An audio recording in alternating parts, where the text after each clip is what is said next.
Anda berada. Di edisi hari ini Selasa 1 Oktober 2024 dan pendengar kali ini bersama saya Zahra Syahidah ya di program dialog khusus dengan tema ini ya sahabat Ramera semuanya, yang dengan tema kita mengangkat tema peran perempuan dalam mencegah kekerasan terhadap perempuan dan anak. Saya perkenalkan satu persatu narasumber yang bersama kita di pagi hari ini. Pertama ada Ibu Hajah Endang Susilawati, Sarjana Sosial Magister Administrasi Publik, selaku Sekretaris Dinas Pengendalian Penduduk, Keluarga Berencana, Pemberdayaan Perempuan dan Perlindungan Anak. Apa kabar Ibu Endang? Alhamdulillah sehat, bahagia, ceria.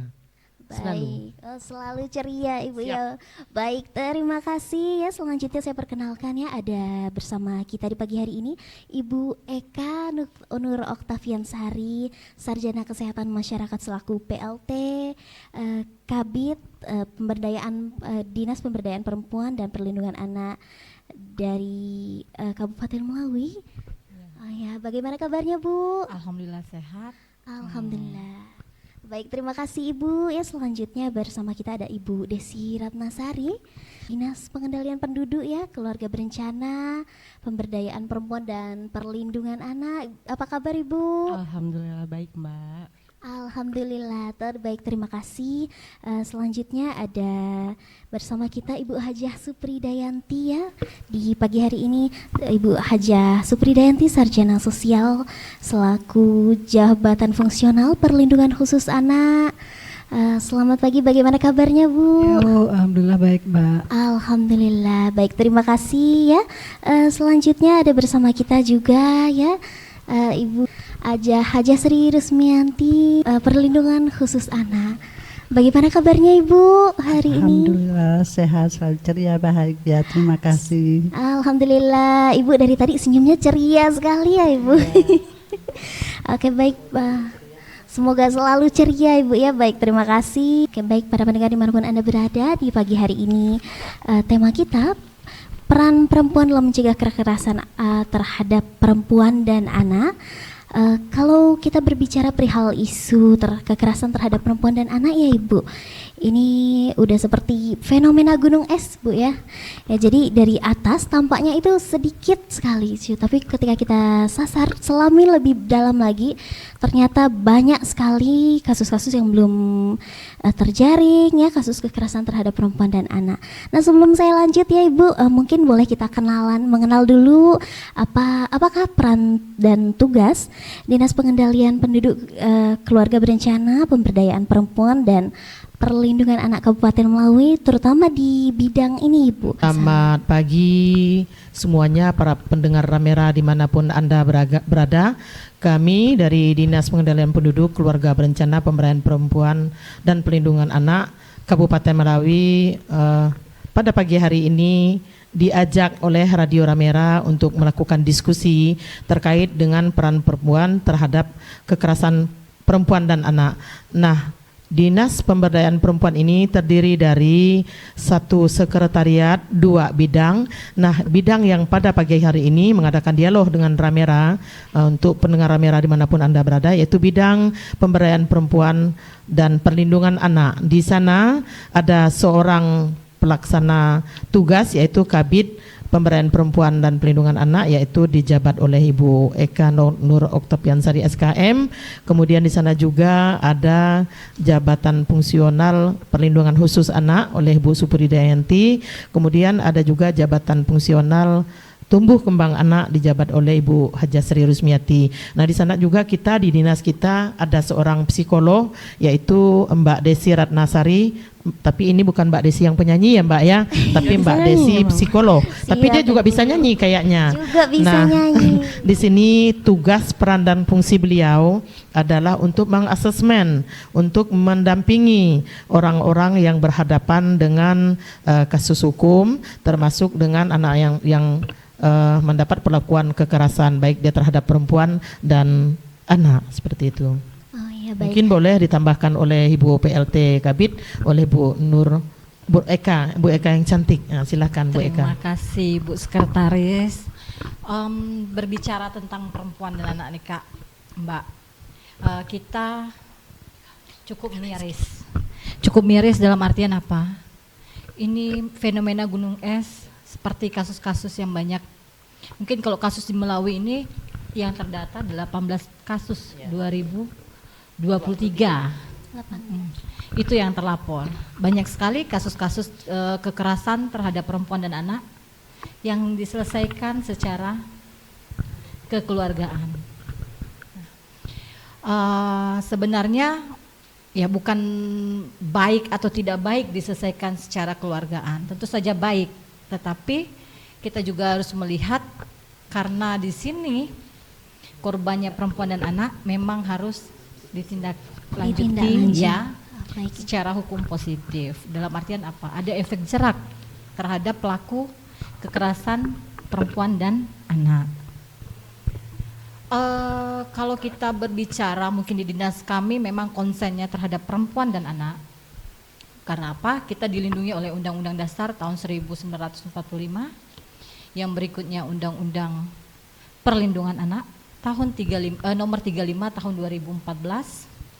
Berikutnya kita ada Undang-Undang nomor 39 tahun 1919 tentang hak asasi manusia. Berikutnya kita juga ada Undang-Undang nomor 23 tahun 2004 tentang penghapusan kekerasan dalam rumah tangga. Kita juga di Kabupaten Melawi ini sudah ada payung hukumnya, yaitu Perda nomor 15 tahun 2017 tentang penyelenggaraan perlindungan perempuan dan tindakan kekerasan. Yang berikutnya Perda nomor 9 tahun 2022 tentang penyelenggaraan perlindungan anak. Betapa pemerintah sebenarnya konsen terhadap perempuan dan anak, terhadap isunya. Ya, untuk mungkin kalau kita tidak konsen, kasus-kasus seperti ini makin banyak terjadi. Isu-isu kekerasan terhadap perempuan banyak yang tidak selesai. Kenapa? Karena pola pikir masyarakat kita masih sungkan karena mungkin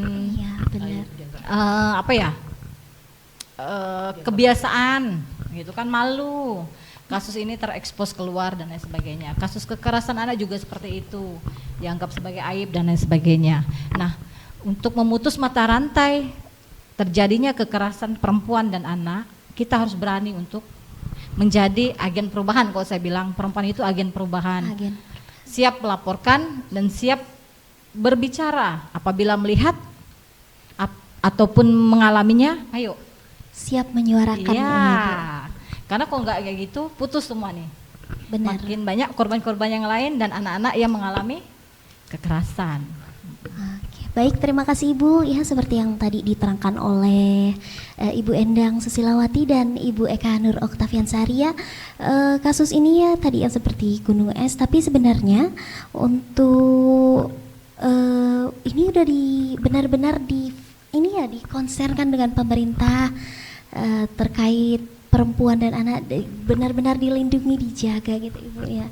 Tapi yang balik lagi tadi, perempuan sebagai agen perubahan yang seperti yang Ibu terangkan tadi, kita memang harus berani bersuara dan menyuarakan, baik itu yang kita lihat terjadi kepada sekeliling kita atau diri kita sendiri. Jangan merasa kalau itu adalah sebuah aib, Ibu, ya. Benar. Oke, terkait dengan tadi Ibu, kalau kita kan bicara tentang kekerasan terhadap perempuan dan anak ya, sebenarnya apa itu sih yang dimasukkan dalam kategori kekerasan terhadap perempuan dan anak, Ibu? Kekerasan terhadap anak itu dapat merupakan kekerasan fisik, psikologi, seksual, penelantaran itu juga termasuk. Termasuk. Iya, penelantaran dalam arti misalnya ada orang tua yang menelantarkan anak, itu termasuk. Suami menelantarkan istri, itu termasuk dalam kekerasan. Nah, terus kekerasan yang bersifat non fisik, artinya melotot aja suami, itu termasuk dalam kekerasan ya Mbak. Iya, itu termasuk. Dengan suara tinggi gitu kan, merasa kita tidak nyaman dengan perlakuan orang tersebut, itu termasuk dalam kekerasan. Oh baik Ibu. Oke, jadi kekerasan ini tidak tersepadas ibaratnya namanya itu kekerasan Bu ya. Kita kan pasti orang-orang berpikir secara umum kalau ini pasti pukul memukul saja, tapi ternyata lebih dari itu Ibu ya. Ada kekerasan fisik, ada kekerasan seksual, kekerasan verbal, non verbal, ada juga bahkan penelantaran anak dan istri, itu juga termasuk kategori kekerasan Bu ya. Oke, ini memang ya kayak diteriakkan itu anak-anak ya. Saya pernah dengar kalau katanya anak dibentak itu berpengaruh sekali dengan ya sampai saraf-saraf dan tumbuh kembangnya. Nah ini saya mau bertanya sama Ibu ini ya, Supri Dayanti terkait tentang anak. Nah, kita tadi sudah membahas tentang kekerasan dan menarik sekali ya dari Ibu Eka menyampaikan kalau dibentak itu bahkan termasuk dalam kategori kekerasan ya Ibu. Nah, sebenarnya kalau ke anak sendiri, Ibu, kita bahas anak dulu. Apa dampak ya Bu yang dialami anak yang mengalami kekerasan terhadap tumbuh kembangnya Bu? Baik, Assalamualaikum warahmatullahi wabarakatuh. Selamat siang dan salam sejahtera untuk kita semua. Kalau bicara kekerasan ini memang luas ya Mbak ya, jadi ya tadi dampak udah dijelaskannya Bu Endang juga Bu Eka selaku Kabid POT Kabid PPPA. Dampak sebenarnya kalau kita bicara dampak ini memang luar biasa ya dampak kekerasan bagi anak, apalagi anak-anak ya, anak-anak di mana anak-anak ini memang kalau kita bicara anak tadi ya ranahnya itu adalah 0 sampai 18 tahun, di mana kondisi mental, psikis, fisik juga belum sempurna, masih perlu bertumbuh dan berkembang. Nah, dampaknya ketika kita melakukan kekerasan pada anak itu ya satu kadang-kadang tergantung kekerasan yang dilakukan ya, sejauh mana kekerasan itu yang dilakukan, jadi efeknya juga dampaknya juga berbeda-beda. Nah, ketika dilakukan dalam kondisi yang sangat berat, bahkan sampai menimbulkan cedera, cacat dan sebagainya, nah itu dampaknya nanti beda-beda lagi. Nah, biasa yang mulai dari yang ringan sampai kategori yang berat itu biasanya sangat mengganggu untuk pertumbuhan psikisnya ya.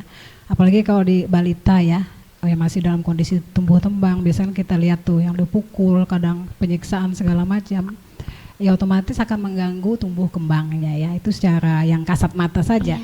Ya cuman kalau mau dilakukan yang lebih dalam, detail lagi ya perlu kita melakukan asesmen tadi yang dilakukan oleh kita psikolog biasanya ya. Nah itu akan nampak itu bentuk-bentuk traumanya nanti seperti apa, berpengaruh apa tidak ke dalam tumbuh kembangnya, itu nanti akan kelihatan. Ya, jadi kalau kita bicara dampak itu kita tidak bisa ngelihat hanya sekedar kasat mata, dilihat hanya dari luar, itu perlu dikaji, di asesmen lebih dalam dan sejauh mana trauma itu nanti bisa kelihatan. Jadi seperti itu. Jadi tergantung juga kekerasan yang diterima itu seperti apa, ringankah, sedangkah, beratkah. Jadi kategori itu sangat menentukan nanti trauma yang akan diterima oleh si anak, baik itu anak atau remaja atau dewasa, anak ya, karena kita ranahnya anak itu. Tapi kalau perempuan, bicara perempuan nanti beda lagi ya, karena kantor kita ini kan menangani dua ya, jadi ada perempuan ada anak. Jadi yang menyangkut kekerasan bisa itu mengena anak, juga bisa mengena perempuan. Jadi nanti tergantung nih ranahnya mau di mana yang mau kita kulik lebih dalam lagi. Demikian Mbak, makasih. Baik, terima kasih banyak Ibu Rusmi Dayanti ya atas penjelasannya tadi, luar biasa. Ternyata besar sekali ya dampaknya terhadap tumbuh kembang anak, mulai dari kekerasan ringan, sedang sampai berat, itu dampak yang terlihatnya aja sudah buruk sekali ya ibaratnya. Apalagi yang belum dilihat. Nah, ini luar biasa sekali ya dinas pemberdayaan dinas dalam melakukan asesmen. Nah itu seperti tugasnya Ibu Desi Ratnasari ya.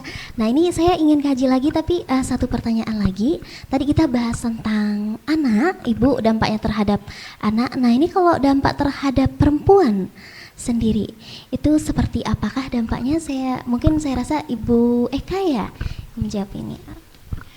Wah Mbak, kalau berbicara dampak kekerasan terhadap perempuan, otomatis banyak.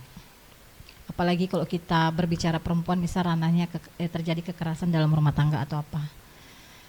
Banyak kasus yang kita lihat, kita dengar setiap harinya kasus kekerasan terhadap perempuan, ya mungkin mendapat dampaknya macam-macam. Secara psikologi udah pasti, sudah tentu Mbak. Apalagi adanya trauma dalam rumah tangga itu udah pasti. Itu secara psikologi. Kalau dampaknya yang nampak, misal kekerasan itu terjadi di dalam rumah tangga yang dilakukan pemukulan itu secara fisik itu udah jelas. Baik. Biasanya korban-korban ini kan malu ya Mbak untuk melaporkan atau mendiskusikan ini. Benar Mereka sekali. lebih menyimpan. Itu yang kita takutkan sebenarnya. Dampak secara psikologi itu luar biasa dampaknya. Terutama kalau sudah ada anak, Anak Ibu. ya, mereka perempuan cenderung untuk bertahan. Sebenarnya kondisi seperti itu udah nggak sehat kan. Nah, bagaimana kita bisa mendiskusikan itu lebih lanjut, dampak secara psikologi klinisnya itu di psikolog biasanya untuk urusan, oh ini dampaknya secara psikologinya mengalami gangguan dan lain sebagainya.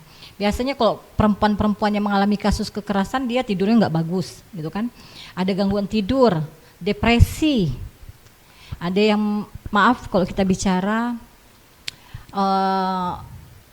kerusak cacat fisik, nggak berani lapor kan, ujung-ujungnya nanti sudah membuncah, sudah permasalahan udah sampai di ubun-ubun, nggak sanggup.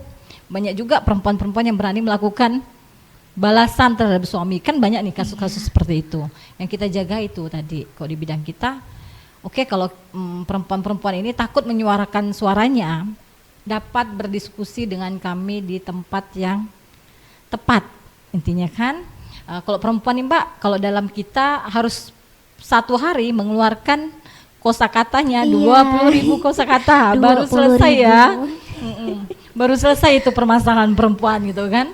Sebenarnya perempuan hanya butuh didengar aja. Benar. Perlu didengar, perlu dimengerti, dan perlu sedikit untuk pasangan memahami, oh ya kemauan istrinya seperti apa sih gitu kan. Perempuan aja sebenarnya untuk dipelototin sama suami udah takut ya Mbak. Iya. Apalagi kalau udah dipukul pasti punya trauma. Dampaknya terhadap anak yang melihat juga akan mengalami seperti ibunya. Dia akan mencontoh perlakuan orang tuanya. Orang tua laki-laki misalnya suka mukul gitu kan. Anaknya cenderung suka memukul. Ngelihat orang tuanya, ayahnya suka meneriakin ibunya, marah ibunya depan anak. Kemungkinan juga anaknya di luar seperti itu. Akan seperti itu Iya, lagi. Jadi ini kayak rantai mencontoh dan rantai gitu kan. Ini harus kalau kita mau berbicara tentang kekerasan sama anak, kita harus lihat dulu nih pondasi dalam keluarganya. Benar Ibu. Oke, baik, terima kasih banyak Ibu. Ya ini seperti yang tadi diterangkan oleh Ibu Eka dan juga ya Ibu Sri Rismiati ya. Ini luar biasa sekali, ternyata dampaknya itu benar-benar parah Ibu ya, parah sekali. Dan contohnya saja kayak yang Ibu katakan tadi, ibu atau orang tua, terutama istri yang mengalami kekerasan ya dalam rumahnya, itu benar dampak juga dengan tumbuh kembang anaknya, dengan tumbuhnya kehidupannya dia juga, ya ibaratnya dampaknya itu benar luar biasa. Nah, ini kita beralih ke Ibu Desi Ratnasari ya. Tadi, nah kan kita sudah membahas tentang dampak ya, tapi ternyata ini hanyalah dampak yang ada di permukaan yang terlihat. Nah, bagian dalamnya yang di asesmen yang dikaji oleh Ibu Desi Ratnasari ya. Nah, terkait dengan ini Ibu boleh diterangkan apa saja sebenarnya? Oke. Berbicara tentang dampak mungkin tadi saya melanjutkan sedikit. Memang bisa jadi memang korban kekerasan di suatu saat jadi pelaku karena dia mencontoh. Tapi bisa jadi sisi lain memang dampak traumatis terhadap kehidupan kesehariannya di masa depan juga itu keikut, itu yang menghambat dia di kehidupan selanjutnya. Misal dia mengalami cemas, depresi dan sebagainya, dan proses trauma healing itu kan juga cukup berjalan lama gitu ya, dan membutuhkan profesional sebenarnya. Benar. Dan jika tidak diselesaikan memang itu makin berat hingga nanti ada kecenderungan untuk menyakiti diri ataupun bunuh diri. Jadi memang dampak dari kekerasan itu sendiri, jiwa itu nggak terlihat ya Mbak. Beda kalau kita dilukai fisik, ditinju, memar gitu ya, diobati. Tapi kalau jiwa-jiwa yang patah, jiwa yang diremukan, itu kemudian proses penyembuhan akan menjadi sangat lama, butuh proses waktu ya tergantung individu dan tergantung peristiwa traumatisnya juga sebenarnya. Dan itu yang harus kita amati bersama gitu ya. Proses trauma healingnya memang bisa berjalan lama, bisa berjalan sebentar, tergantung tingkat traumatisnya itu sendiri. Untuk bagaimana untuk trauma healingnya sendiri, kalau misalnya ada korban ke kami gitu, memang saya asesmen gitu Mbak ya. Sebenarnya sih kita semua bisa, dasarnya adalah mau mendengarkan. Gitu. Kita diciptakan satu mulut dan dua telinga untuk lebih banyak mendengar daripada berbicara. Korban biasanya memang punya banyak keluhan, banyak luka yang dia simpan sendiri, dia pendam sendiri. Itulah kenapa kita juga kasih waktu dia untuk menceritakan, mencurahkan semua emosinya. Itu yang paling penting. Emosinya dikeluarkan semuanya agar apa ya? Kemudian dia bisa kemudian berpikir. Ketika kita minta dia untuk memutuskan sesuatu nih, kalau korban kekerasan, emosinya belum tersalurkan, artinya dia belum mengeluarkan isi hatinya, entah menangis atau marah, kita kesulitan untuk mengajak dia berpikir lebih jernih. Apa sih yang harus kamu lakukan? Itu nggak bisa, karena emosinya belum dikeluarkan. Masih tertahan. Jadi memang kita harus mendengarkan dulu. Kita harus dengan empati kita mendengarkan dulu kondisi dia, keluhan dia kayak gitu. Seperti itu. Untuk kemudian kita bantu dia untuk berpikir ini mau dibawa kemana arahnya nih. Misalnya korban KDRT, apakah kemudian mau dilaporkan atau kemudian kasus ini diselesaikan secara kekeluargaan atau seperti apa, itu kemudian. Karena yang menjalani kan adalah mereka-mereka korban ini, sehingga pilihannya memang diharapkan oleh mereka ini, seperti itu sih Mbak. Oke, baik, terima kasih ya tadi seperti yang udah Ibu Desi terangkan ya. Kalau untuk korban ini ada banyak sekali tahapan yang harus mereka yang harus mereka daki untuk ibaratnya bukan hanya berdamai dengan keadaan tapi dengan diri sendiri, karena luka itu yang udah disimpan di dalam hati ya. Mungkin lebam bisa sembuh, masih waktu bisa menyembuhkan, tapi kalau untuk luka psikis itu pasti luar biasa sekali dampaknya. Yang seperti yang Ibu terangkan juga tadi, ini bisa berdampak ke depresi, kecenderungan menyakiti diri sendiri, bahkan kalau yang gangguan jiwa ya kalau bisa parah, bisa gangguan jiwa, dan bahkan ya ada bisa sampai berdampak juga ke gangguan makan Ibu ya, kalau saya termasuk garis besarnya gangguan psikologis, semuanya tuh bisa tergantung memang orangnya, bisa cemas, bisa depresi, bisa insomnia, macam-macam Mbak. Tingkat tergantung iya benar Ibu, tergantung tingkat trauma yang udah dia terima itu selama mengalami kekerasan terhadap perempuan dan anak ini. Oke, nah ini berat ya Bu, kita semakin berat ini di sini. Tapi kalau untuk di Kabupaten Melawi sendiri Ibu, sebenarnya tadi saya sudah diterangkan ya dengan Ibu Endang dan Ibu Eka juga, kalau di tahun 2023 ada 18 kasus yang sudah terdaftar. Nah ini Ibu, kalau misalnya di Kabupaten Melawi ini sebenarnya kalau yang belum terdaftar atau yang akan terdaftar di tahun 2023 2024 ini kira-kira seberapa Ibu? Ya, kalau di yang 2024. Kalau yang 2023 itu ada 18 kasus seperti yang Mbak Eka sampaikan, dan ini juga yang bermacam kekerasan ya Mbak ya, mulai dari kekerasan terhadap perempuan, KDRT, kemudian juga pelecehan seksual terhadap anak. Itu kasus yang dilaporkan seperti oleh Mbak Eka sampaikan tadi.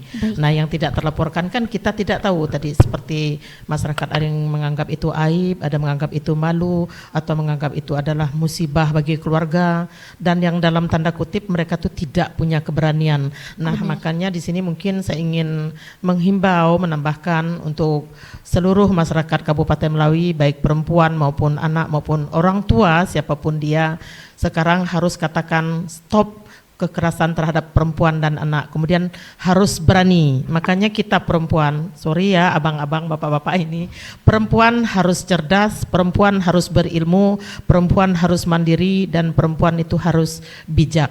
Kalau perempuan yang bijak, perempuan yang mandiri, insya Allah dia bisa mengatasi stres pada dirinya sendiri, seperti yang disampaikan oleh Dr. Aisyah Dahlan itu, bahwa perempuan harus berbicara 20.000 kata satu hari. Nah, kalau dia ngomong insya Allah dia aman. Nah, saya juga pernah mendapatkan ilmu ya Mbak, waktu saya ikut rakor di Pontianak dan di Surabaya, rakor pemberdayaan perempuan dan perlindungan anak, bahwa mendidik seorang ibu itu sama dengan mendidik 10 generasi. Contoh kayak dirimu, kayak Mbak Zahra kan ada 10 bersaudara, ibumu mendidik kalian dengan baik, insya Allah 10 anak ini akan mendidik keluarganya masing-masing dengan baik juga. Kemudian saya juga kemarin mendengar ceramah yang ada di TV One, yaitu terkait dengan mendidik anak agar berakhlak mulia. Nah, di sini juga disampaikan anak adalah cerminan dari orang tua. Benar, seperti itu. Ibu.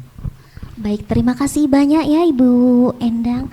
Nah tadi luar biasa sekali ya, apalagi setelah Ibu terangkan kalau mendidik satu perempuan itu sama dengan mendidik 10 generasi ini, yang artinya ya kalau mendidik perempuan juga seperti yang tadi sudah Ibu Desi terangkan. Nah perempuan ini rentan ya Ibu, rentan sekali. Nah kalau dididik dengan benar, dididik dengan baik ya, mendidik perempuan dan diberdayakan Ibu ya. Nah itu 10 generasi ke depannya insya Allah pasti dibawa pohonnya, ibarat kalau pohon Ibu buahnya indah sekali, rindang sekali. Tapi kalau tadi ya kasus kekerasan terhadap perempuan dan anak, nah ini yang berarti mematahkan kesempatan juga Ibu ya. Nah oke, saya berlanjut ke pertanyaan berikutnya terkait juga dengan ini ya Ibu. Tadi kita sudah membahas tentang kekerasan. Nah kalau melaporkan, nah tadi kita sudah membahas banyak juga ya Ibu bicara tentang perempuan harus berani melaporkan. Nah sebenarnya yang memicu ketakutan untuk melaporkan ini itu kan stigma negatif Ibu ya, stigma negatif, saya nanti pasti menjadi aib untuk keluarga. Nah gimana kalau misalnya ketika saya laporkan, terutama kalau ibu ya, istri yang mengalami kekerasan terhadap perempuan dan anak ini, suami yang biasanya Ibu ya umumnya itu figuran ayah terus yang mencari nafkah dalam keluarga, kalau dilaporkan pasti terputus ibaratnya. Nah ini banyak sekali stigma negatif yang ada, apalagi tanggapan juga.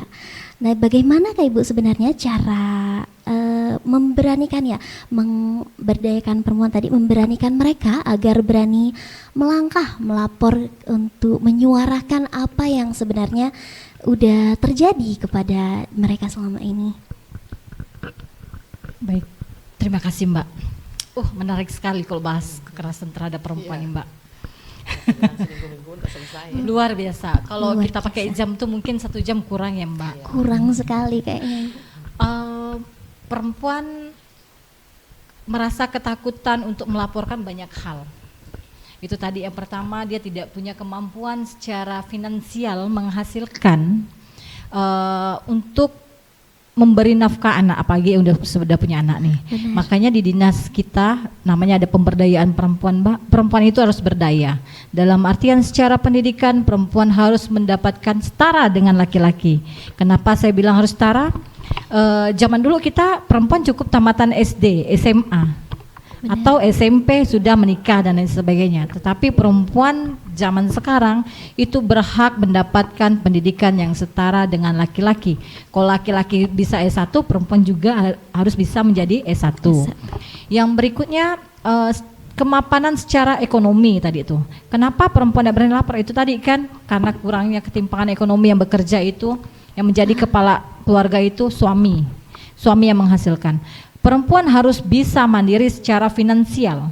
Artinya juga perempuan harus selain mempunyai pendidikan, mereka perempuan ini harus memiliki keterampilan. Keterampilan yang Mbak penting. Minimal pada saat dia memutuskan untuk mandiri, dia bisa menghidupi dirinya sendiri dan anaknya. Kayak itu ya Ibu, contohnya membuat kue itu keterampilan yang luar biasa sekali, dan itu bisa dijadikan sarana untuk mencari nafkah, memberdayakan diri kita sendiri. Nah, oke, terima kasih banyak Ibu Eka Nur Oktaviansari atas penjelasannya tadi, luar biasa sekali ya Ibu. Ini kalau kita memberdayakan ya seperti tadi di bidang pemberdayaan perempuan dan perlindungan anak, ini penting sekali bagi kita para pendengar semuanya, perempuan, untuk berdaya dalam arti kata membekali diri sendiri dengan skill, kemampuan, dan tentunya juga edukasi yang memadai ya. Jangan ibaratnya biasanya kita SD tadi Ibu ya diterangkan, SD sudah cukup, SMP sudah cukup, SMA sudah cukup. Kita harus aim ya Bu, maksudnya menargetkan sesuatu yang lebih tinggi lagi, karena kita perempuan luar biasa, adalah individu makhluk yang luar biasa. Kita bisa meraih sesuatu yang lebih gitu. Yang lebih sebenarnya Bu. Sebenarnya kalau kita berbicara dengan tingkat pendidikan, bukan kita harus setara dengan laki-laki, tetapi itu kok dalam rumah tangga kita mengetahui posisi laki-laki yaitu kepala rumah tangga, kepala imam dalam keluarga, itu kita harus akui. Tetapi untuk dalam hal lainnya kita harus setara dengan laki-laki, itu tadi untuk melindungi diri kita sendiri. Yang paling harus kita garis bawahi, perempuan harus berani bertindak, berbuat untuk dirinya sendiri, minimal pada saat dia mengalami kekerasan. Tidak ada lagi istilahnya sekarang itu stigma negatif. Memang masih ada stigma di masyarakat kalau perempuan misalnya mengalami KDRT itu kesalahan perempuan gitu kan, atau yang pisah dengan suaminya itu menjadi yang stigma negatif. Tidak. Zaman sekarang banyak kok yang bisa menjadi wanita-wanita hebat, wanita-wanita tangguh, menghidupi anaknya sendiri tanpa adanya figur suami atau seorang ayah, menjadi anak yang luar biasa sukses. Itu harus kita akui gitu kan. Maaf juga nih untuk bapak-bapak gitu kan, bukan kita meremehkan atau merendahkan kedudukan dia dalam posisi di rumah tangga, tetapi ini kalau kita berbicara perempuan, sebenarnya perempuan itu bisa mampu untuk dia maju. Kita kesetaraan gender udah jelas gitu kan, percuma ada wanita hebat, Ibu kita Kartini itu mungkin pemerkasa kita untuk perempuan maju dan berdaya dalam penindasan ya, kalau kita bilang penindasan terhadap atau pembatasan terhadap gerak ruang lingkup perempuan gitu kan. Buktinya sekarang juga anggota-anggota dewan, pengambil keputusan di atas juga udah banyak nih perempuan-perempuan hebat.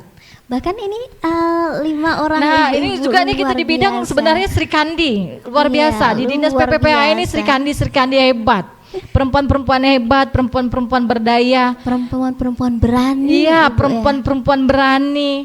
Kalau berani besok-besok pulang ke rumah sebenarnya takut juga nih. Tapi harus kita akui gitu kan. Banyak sekarang PNS, guru-guru juga perempuan, dokter yang tadinya dokter kandungan yang tidak ada perempuan, sekarang udah ada perempuan lomba. Itu luar biasa, ternyata perempuan itu mampu untuk berdaya, perempuan juga maju gitu kan.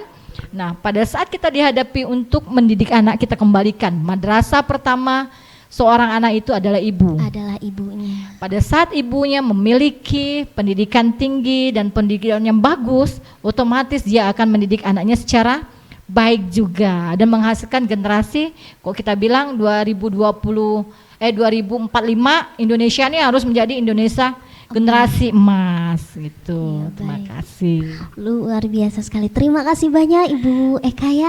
Luar biasa sekali memang perempuan ya berdaya apa-apa. Pokoknya sahabat para pendengar semuanya, beranikan diri untuk melangkah lebih maju ya, lebih jauh, dan berdayakan diri dengan berbagai macam skill ya, edukasi dan lain sebagainya, karena kita lebih dari mampu, lebih dari berani untuk melangkah ke satu tempat yang kita belum tahu, Iya itu. Oke, baik, terima kasih Nat.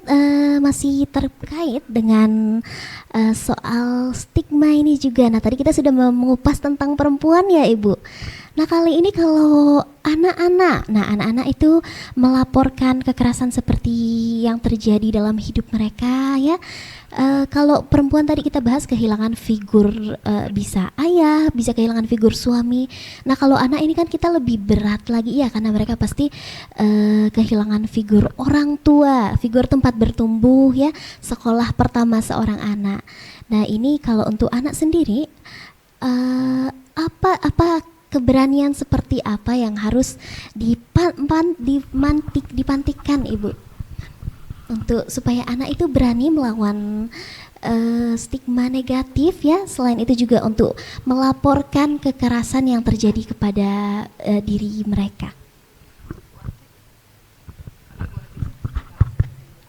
Baik, terima kasih waktu dan kesempatannya. Kalau untuk di bidang tumbuh kembang anak, kami sebagai pendamping pola asuh itu anak-anak yang membutuhkan berwawasan di dalam mereka berinisiatif ingin maju seperti anak-anak yang lainnya kan.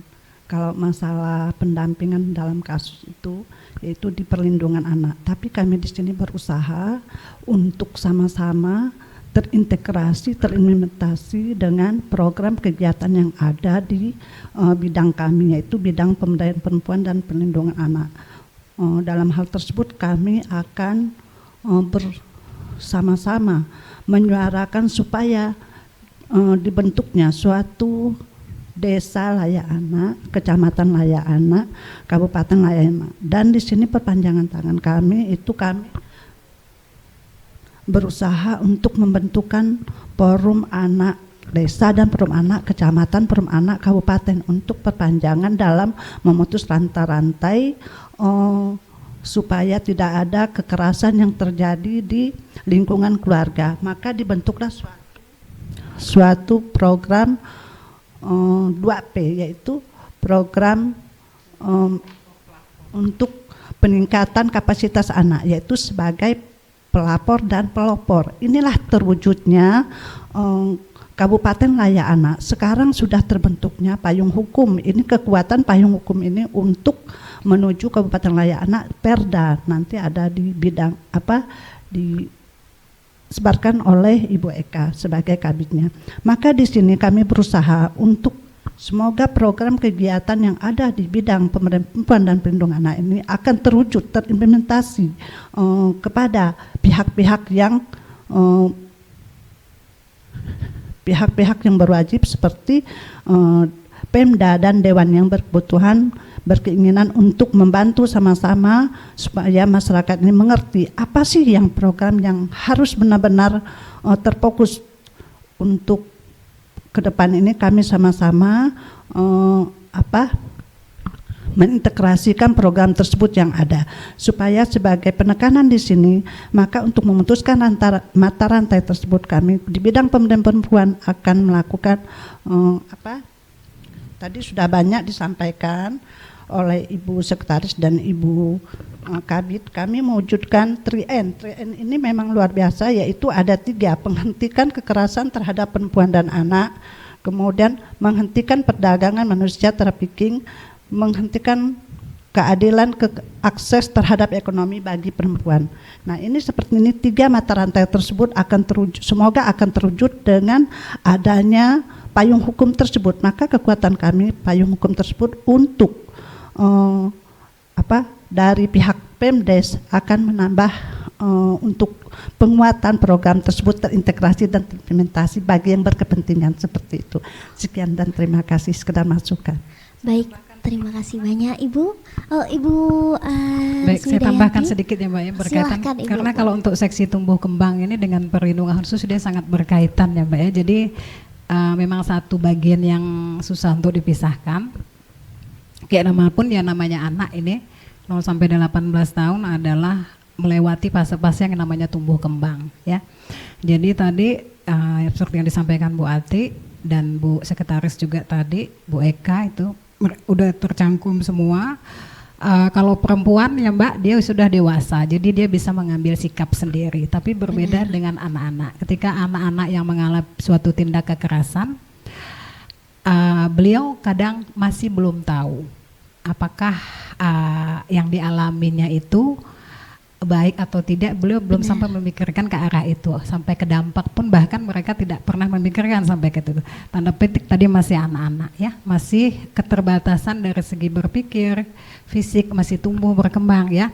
Jadi butuh namanya bimbingan orang dewasa. Dalam hal ini siapa? Yaitu orang tua. Nah, orang tua adalah pemegang peranan penting terhadap tumbuh kembang anak, melindungi anak dari berbagai bentuk kekerasan terhadap anak, baik itu kekerasan fisik tadi ya, mental dan sebagainya, termasuk segala bentuk eksploitasi yang menyangkut kekerasan seksual. Termasuk di dalamnya nanti ada trafficking, perdagangan anak, penjualan anak, eksploitasi anak. Nah, kalau bicara kekerasan ini banyak, bukan hanya menyangkut kekerasan fisik, mental, itu banyak ranahnya, bahkan perkosaan, pencabulan. Bahwa kita di sini juga sudah ada yang namanya Undang-Undang Nomor 11 Tahun 2011 ya. Ketika anak yang berhadapan dengan hukum ini anak ABH namanya sebutannya biasanya ya. Kita dalam hal ini biasa polisi juga untuk menjerat ini berbeda-beda, menggunakan undang-undang yang berbeda.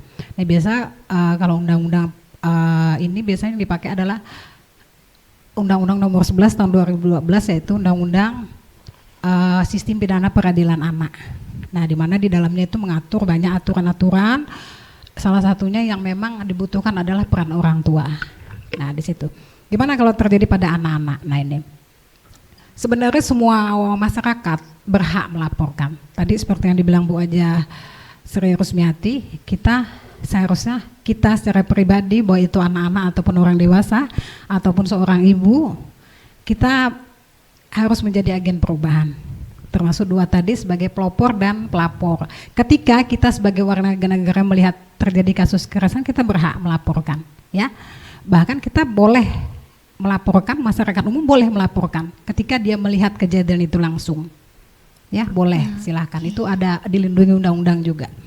Nah, kemudian kalau anak itu seperti apa? Nah, yang menjadi peran penting di sini adalah orang tua, Mbak. Tadi tanda petik anak masih keterbatasan dari segi pemikiran ya, dia tidak bisa menyampaikan atau speak up lah bahasanya mungkin, atau dia belum paham tentang hal itu. Jadi kadang-kadang ya memang orang tua yang harus dalam hal ini memang mempunyai andil yang sangat besar, dan untuk bahkan kalau itu terjadi pada anaknya dia wajib melaporkan, karena nanti yang akan mengalami dampak pun ya pasti orang tuanya, yang akan dirugikan pasti ya orang tuanya juga. Benar sekali ya. Jadi orang tua, kenapa kami lebih fokus anak-anak ini, kami lebih fokus kepada orang tua, karena ya orang tua lah yang bertanggung jawab mutlak terhadap anak ini, apalagi sampai umur 18 tahun ya, bahkan sampai 18 tahun, 20 tahun sekian pun ya orang tua masih bertanggung jawab lah, bagaimanapun ya namanya anak ya, walaupun secara fisik 18 tahun itu dia dilihat udah postur tubuhnya besar, tapi kadang-kadang kondisi psikologisnya, mentalnya belum siap semuanya ya, jadi masih butuh bimbingan, arahan, masukan dari orang tua. Jadi yang sangat berperan dalam hal ini memang orang tua, dan orang tua ayo kita semua warga masyarakat semua berhak melaporkan kita melihat tindak kekerasan. Nah, melapornya juga harus kemana? Kebetulan kita di dinas kita ini ada namanya hotline pengaduan ya, 24 jam hotline pengaduan PPPA. Itu kalau tidak salah udah sekitar 3 tahun yang lalu ya dibentuk ya. Kita juga ada namanya Pokja, Pemberdayaan Perempuan Perlindungan Anak, kelompok kerja di mana di dalamnya kita juga menangani setiap hari, bahkan kami tuh on time, Mbak. Kadang kalau dulu ya belum, masih juga tenaganya juga masih sedikit. Nah, kadang-kadang kita itu on call 24 jam. Kalau ada kasus di kepolisian, kita sering dipanggil tuh, mau tengah malam, siang, kapanpun kita melakukan pendampingan. Selalu siap-siap. Selalu siap. Apalagi sekarang udah ada tenaga baru, banyak psikolog. Nah, bahkan dulu kita belum ada psikolog di dinas kita. Nah, kadang-kadang kita bekerja sama Peksos, dinas sosial, kepolisian. Namanya kita membangun jaringan ya. Di situ ada jaringan kepolisian, unit PPPA namanya. Unit Pemberdayaan Perempuan Perlindungan Anak yang ada di Polres Melawi. Nah, biasa di situ kita melakukan pendampingan kasus-kasus yang berkaitan dengan anak yang berhadapan dengan hukum, berbagai jenis kasus, mulai dari perkosaan, pencabulan, pelecehan seksual, pembulian, segala macam. Biasanya kalau yang udah sampai ranah polisi itu biasanya agak berat ya. Tapi kalau sekedar hanya pendampingan, edukasi, butuh konseling segala macam itu biasanya kita cukup di kantor atau kita sifatnya edukasi ke sekolah-sekolah segala macam. Nah itu kalau yang udah berhadapan dengan itu biasanya kita khusus Mbak. Kita namanya ada, dan undang-undangnya tadi saya bilang khusus juga. Dia pakai undang-undang nomor 11 tahun 2012 itu undang-undang SPPA. Biasanya kalau anak ini kan spesifik, jadi dia tidak bisa diberlakukan dengan undang-undang seperti orang dewasa atau pidana ya. Nah, jadi harus dipahami ketika anak berhadapan dengan hukum ini perlakuannya juga beda. Jadi negara mengkhususkan dengan undang-undang khusus, termasuk undang-undang perlindungan anak dan undang-undang SPPA ini. Di mana nanti di situ ada klasifikasi mulai dari kategori perbuatan itu ringan sampai berat, mulai dari perkosaan, pencabulan berat segala macam sampai tindak pidana yang ringan. Di situ diatur apakah nanti diselesaikan secara restorasi justice, diselesaikan skala mufakat kekeluargaan. Biasa kami sifatnya diversi itu, mendampingi. Nah kami juga melakukan pendampingan tuh ke kepolisian, bahkan sampai di tingkat kejaksaan, bahkan sampai di tingkat pengadilan, dan bahkan kita menjadi saksi ahli untuk di sidang pengadilan. Nah biasanya itu psikolog tuh yang diminta dari kepolisian itu. Nah tapi kalau kasus-kasusnya sekedar hanya sifatnya konseling, mediasi atau diversi biasa, itu biasa sampai di tingkat di kepolisian saja. Nah itu biasanya diselesaikan secara mufakat, selesai antara kedua belah pihak dengan perjanjian tanda tangan materai, biasa selesai. Nah itu, jadi tergantung ringan beratnya ya. Tapi yang bertanggung jawab mutlak dalam hal ini ya orang tua. Kami kadang sampai di tingkat kepolisian pun kita wajib menghadirkan orang tua. Orang tua wajib hadir. Wajib mendampingi. Wajib, karena tanggung jawab mutlak anak usia 18 tahun adalah orang tua. Ketika orang tua tidak ada atau meninggal segala macam bisa diwalikan dengan wali yang mengasuh sementara atau hubungan nasab terdekat pihak keluarga. Biasa sebelah keluarga laki-laki ya ayah ya, dalam hal ini biasa kita cari hubungan yang paling terdekat, paman kah, abang kandung kah, kalau emang orang tuanya yang laki sudah meninggal. Jadi seperti itu Mbak, makasih.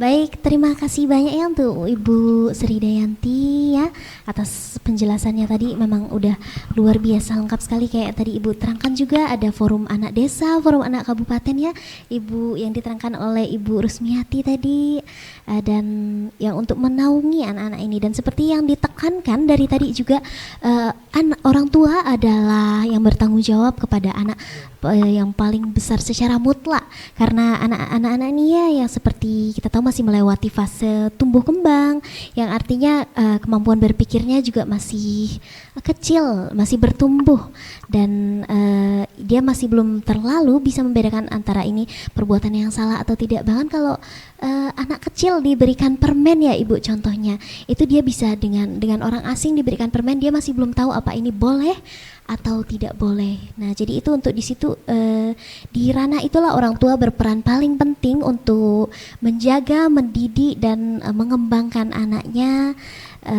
untuk menjadi pribadi yang aware ya Bu, sadar akan kekerasan terhadap anak. Jadi ini meminimalisir terjadinya kekerasan. Dan seperti yang tadi Ibu sampaikan juga, pemerintah ternyata luar biasa concern sekali tentang isu-isu ini, udah diperhatikan sekali. Nah jadinya bagi masyarakat tidak usah takut lagi Ibu ya, tidak usah khawatir, lapor jika terjadi kekerasan atau menyaksikan kekerasan itu segera laporkan ke pihak berwajib atau ke dinas juga bisa Ibu ya. Dilaporkan, karena ini adalah termasuk salah satu kontribusi kita untuk memutus rantai kekerasan terhadap perempuan dan anak. Oke, baik, terima kasih banyak Ibu. Nah kita mungkin berlanjut ke Ibu Desi Ratnasari ya Bu. Oke, nah ini saya ingin bertanya terkait tadi orang tua dan Ibu ya, ini ada pertanyaan tentang nah ini Ibu, kalau dukungan atau langkah yang harus diberikan masyarakat. Nah masyarakat ini kan orang yang melihat dari permukaan Ibu ya, jadinya kita kemungkinan misalnya orang yang melihat tetangganya mengalami suatu peristiwa kekerasan dan dia hanya melihat dari permukaannya dan minimnya empati, itu rata-rata jadi bahan gunjingan Ibu ya Bu, gosipan kan itu. Nah, kita sebagai masyarakat yang bijak, apa yang harus kita lakukan untuk memberikan dukungan kepada korban pelaku kekerasan ini?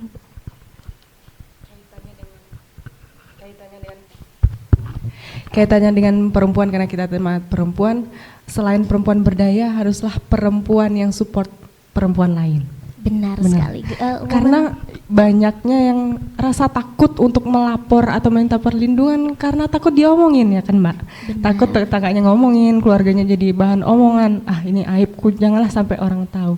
Nah kemudian itu yang membuat orang takut. Tetapi ketika di lingkungannya adalah orang-orang yang sportif ya, mendukung sesamanya dengan baik ketika ada masalah, bukan jadi omongan tapi malah mendukung, itu akan beda dia berani kemudian mencari pertolongan menjadi perlindungan seperti itu. Jadi perlu ditekankan kita perempuan adalah support bagi perempuan yang lain, support system bagi perempuan yang lain, itu yang utama. Yang kedua, bagaimana gitu ya ketika ada kekerasan sebagai tetangga atau keluarga seperti itu. Pertama memang kita harus peduli, kita aware dulu. Pasti ada sesuatu hal yang tampak tak biasa kan ketika ada kekerasan dialami oleh seseorang. Kita haruslah aware gitu. Oh, kenapa dia yang sebelumnya kok ceria sekarang pendiam gitu. Ketika diajak ngomong kok sukanya melamun, udah beda dari yang biasanya. Ajak ngobrol. Ajak komunikasi gitu. Tawarkan bantuan, entah itu untuk curhat atau bantuan misalnya obat-obatan atau apa seperti itu. Hal-hal ringan seperti itu, hal-hal yang kita bilang sepele seperti itu sangat berarti bagi korban-korban kekerasan ini, karena mereka ini kan sebenarnya butuh pertolongan tetapi takut, tak tahu kemana, takut, malu dan sebagainya. Perhatian kecil seperti itu sudah sangat berarti, udah pertolongan pertama lah bagi mereka sebelum akhirnya nanti misal kalau memang udah berat lapor atau minta perlindungan ke kami, seperti itu. Hal-hal seperti itu yang bisa dilakukan oleh keluarga atau masyarakat sekitar. Oke baik, terima kasih banyak Ibu Desi Ratnasari ya tadi atas penjelasannya ya. Memang jadi kita sebagai orang terdekat harus mau menjadi bahu Ibu ya, kayak seperti yang tadi Ibu katakan juga, kita dibekali 2 telinga dan 1 mulut, jadi kita harus belajar lebih mendengarkan apa yang kejadian kepada sekitar kita, meningkatkan empati Ibu ya. Jadi karena korban ya sebagian besar pasti mereka takut atau sungkan meminta uluran tangan, jadi kita yang harus mengulurkan duluan Ibu ya. Kita lebih asertif kepada orang-orang itu. Ya baik, terima kasih banyak Ibu ya. Nah ini masih terkait juga dengan tadi dukungan dari orang-orang sekitar ya Ibu. Nah saya mau bertanya, kalau untuk melapor Ibu, ini kita harus melapor kemana sih? Saya kira ini untuk Ibu Endang ya, Ibu Endang Susilawati. Kalau mau melapor kita melapor kemana sih? Pada Mbak Desi silakan sebagai psikolog, lapor Desi. Oke silakan. Ini inovasinya lapor Desi. Bisa ke hotline kami ya Mbak ya, bisa dicatat untuk pendengar juga di 0812 566 21145. Jangan sungkan untuk melapor, paling tidak untuk minta perlindungan aja atau konsultasi aja nggak apa-apa, nggak masalah. Kita terbuka untuk itu, terserah nanti mau dibawa ke ranah hukum atau enggak, itu udah keputusan beliau-beliau yang korban, tetapi dengan kami terbuka untuk konsultasi apapun itu terkait kekerasan perempuan dan anak. Oke, jadi bagi masyarakat atau siapapun yang mengalami atau menyaksikan kekerasan terhadap perempuan ataupun anak bisa melapor di hotline ya Ibu. Hotline 0812 5662 1145 ya Bu. Ya, dan ini terbuka 24 jam seperti yang tadi disampaikan oleh Ibu ya Rusmiati ya. Jadinya udah luar biasa sekali ini dinas, apalagi terutama di bidang pemberdayaan perempuan dan perlindungan anak ini siap siaga luar biasa sekali. Nah, untuk ya pasti kepikiran masyarakat kalau soal ini ya, apa ini berbayar atau tidak sih, Ibu? Kami tidak berbayar, Mbak. Tidak Karena berbayar. kami pemerintah daerah memang berkomit untuk memang ada layanan seperti ini, memang tidak berbayar, tidak perlu takut oh nanti ke sana harus bayar nih, harus mengeluarkan duit. Enggak, kami insya Allah kami memang tidak memungut itu, dan memang kalau akomodasi itu di masing-masing sih kalau misalnya mau datang ke kami. Tapi untuk konsultasi itu nggak berbayar. Luar biasa memang ini, inilah bukti ya besarnya pedulinya pemerintah dan dinas kepada isu ini. Jadi bagi masyarakat yang ingin melaporkan kasus kekerasan yang terjadi atau mungkin sekedar curhat ya Ibu Desi, sekedar berbincang-bincang konsultasi ini, sekali lagi saya ingatkan kalau nomornya di 0812 5662 1145. Jadi masyarakat Kabupaten Melawi yang ingin melapor, berkonsultasi terkait kekerasan terhadap perempuan dan anak boleh datang mampir kapan saja ya. Luar biasa. Nah, untuk ini ada pertanyaan lagi saya rasa terkait dengan pencegahan kekerasan terhadap perempuan dan anak ya. Nah, ini seperti tema kita kan peran perempuan ya terhadap pencegahan kekerasan terhadap perempuan dan anak. Ini peran apa, langkah kecil apa yang bisa kita lakukan, masyarakat lakukan untuk mencegah, membantu karena kita kontribusinya makin banyak tangan yang berkontribusi makin cepat makin jauh prosesnya ya. Seperti kata itu, seperti kata pepatah, kalau melangkah sendiri mungkin lebih jauh, tapi kalau melangkah bersama lebih cepat, Ibu ya. Nah ini saya kira pertanyaannya adalah langkah atau kontribusi seperti apa yang bisa dilakukan masyarakat untuk membantu meminimalisir terjadinya kekerasan terhadap perempuan dan anak ini. Langkah kepada masyarakat, apalagi ini untuk perempuan. Yang pertama tadi saya bilang, di antara mobilisasi perempuan untuk menjadi agen perubahan yang pertama. Yang kedua, memutus siklus kekerasan antar generasi dengan memberikan kesempatan perempuan untuk menceritakan pengalaman kekerasan yang dialaminya. Yang ketiga, menjangkau masyarakat yang terpinggirkan dengan lebih baik. Yang berikutnya, melaporkan kekerasan yang dilihat, didengar atau dialami gitu kan, melalui WhatsApp atau secara online ke nomor 08 12 56 62 1145 atau langsung datang ke kantor Dinas DP2KB P3A bidang PPPA. Yang berikutnya, memberikan perlindungan kepada korban apabila menemukan korban kekerasan terhadap perempuan dan anak di lingkungannya. Berikan tempat aman gitu kan. Memberikan pertolongan darurat. Itu aja, dan mungkin kita kegiatan-kegiatan di dinas ini bukan hanya ini saja sebenarnya untuk pencegahan kekerasan terhadap perempuan. Kita juga ada di situ sebutannya PLKB dengan program BKB, BKR dan lain sebagainya yang ada memang di lingkup dinas DP2KB P3A. Nah, itu aja. Mungkin ada tambahan dari Ibu Sekretaris? Baik. Para pendengar Ramera dimanapun Anda berada, tadi sudah disampaikan oleh teman-teman semuanya, sudah banyak sekali dari Mbak Eka selaku PLT Kabid, dari Mbak Desi yang psikolog klinis dari dinas kami, dari Mbak Yanti dengan Bu Ati.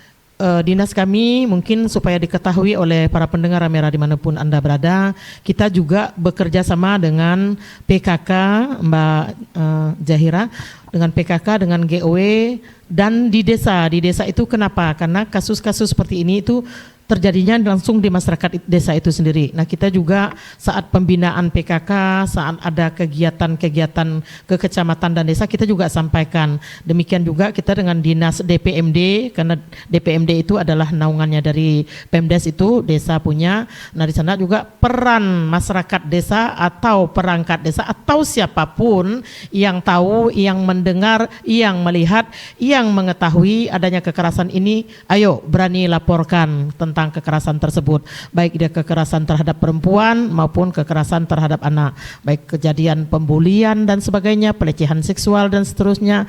Mari kita bersama-sama untuk peduli seperti itu. Nah, insya Allah, alhamdulillah, karena dinas kita DP2KB P3A ini orang-orangnya memang konsen, dan yang saya tahu dan saya pahami ini bukan hanya dari kita tetapi dari kementerian juga, Kementerian Pemberdayaan Perempuan dan Perlindungan Anak. Saat kami rakor kemarin, yang disampaikan oleh Ibu Menterinya itu adalah Ibu Gusti Bintang Puspayoga, semuanya konsen seluruh Indonesia ini tentang kasus kekerasan terhadap perempuan dan anak. Dan untuk kita sama-sama melindungi perempuan dan anak itu perlu peran semua pihak, perlu peran stakeholder, perlu peran seluruh elemen masyarakat yang ada dimanapun berada, seperti itu. Oke, baik, terima kasih banyak ya Ibu Eka dan Ibu Endang atas jawabannya.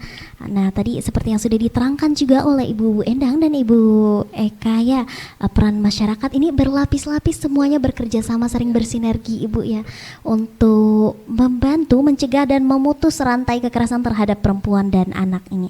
Dan kita sebagai masyarakat harus mau menjadi bahu ya, bahu bagi para korban, mau menjadi saksi, dan mau menjadi perempuan-perempuan berani yang mampu melaporkan apa yang terjadi kepada diri kita sendiri untuk keluar dari ibaratnya lubang ya, zona tidak nyaman kita.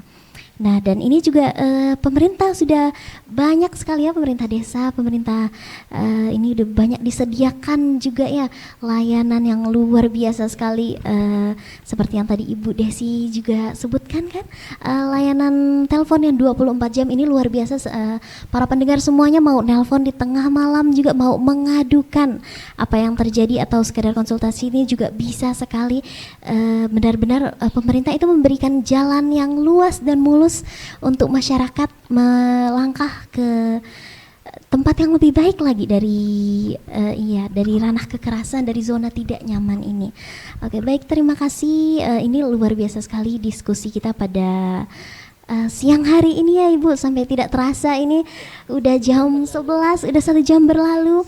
Kayaknya kalau untuk saya ini dari mulut sendiri masih banyak sekali yang ingin dikaji ya. Memang seperti katanya Ibu Endang tadi, Ibu Eka juga, kata Ibu Rusmiyati juga, Ibu Sri Dayanti dan Ibu Desi Ratnasari, kalau kita berbicara tentang kekerasan terhadap perempuan dan anak ini 1 malam kayaknya tidak cukup, tidak akan cukup, karena ini udah menjadi sesuatu yang turun-temurun Ibu ya. Nah, oke, tapi saya kira diskusi kita karena ini sudah 1 jam berlalu tidak terasa sekali Ibu ya. Nah, sebelum saya tutup pebincang kita di dialog khusus ini, ada himbauan, adakah himbauan yang mau disampaikan? Saya persilahkan pertama dari Ibu Endang dulu. Terima kasih. Kita akan menyampaikan beberapa pesan khususnya kepada masyarakat Kabupaten Melawi, pendengar Radio Ramera yang setia dimanapun Anda berada. Mungkin pesan kami baik selaku OPD Dinas DP2KB P3A maupun secara pribadi, yang mana kami himbau kepada seluruh masyarakat Kabupaten Melawi ini untuk berani melaporkan jika ada sesuatu yang tidak berkenan, dalam artian ada kekerasan atau pembulian baik di dalam keluarga maupun di lingkungan sekolah, karena kita tahu juga di lingkungan sekolah sering terjadi kasus-kasus pembulian dan sebagainya, terjadi kasus-kasus kekerasan yang dalam tanda kutip banyak yang tidak berani melapor dan mereka atasi sendiri, tetapi sesungguhnya itu tidak menyelesaikan masalah. Itu yang pertama. Kemudian pesan saya yang kedua, himbauan saya kedua untuk masyarakat Kabupaten Melawi, mari kita buka telinga kita, kedua telinga kita buka hati kita untuk sama-sama peduli dengan lingkungan, terutama lingkungan keluarga kita sendiri. Setelah kita peduli dengan lingkungan keluarga kita sendiri, baru kita merambah ke tetangga dan sekitarnya.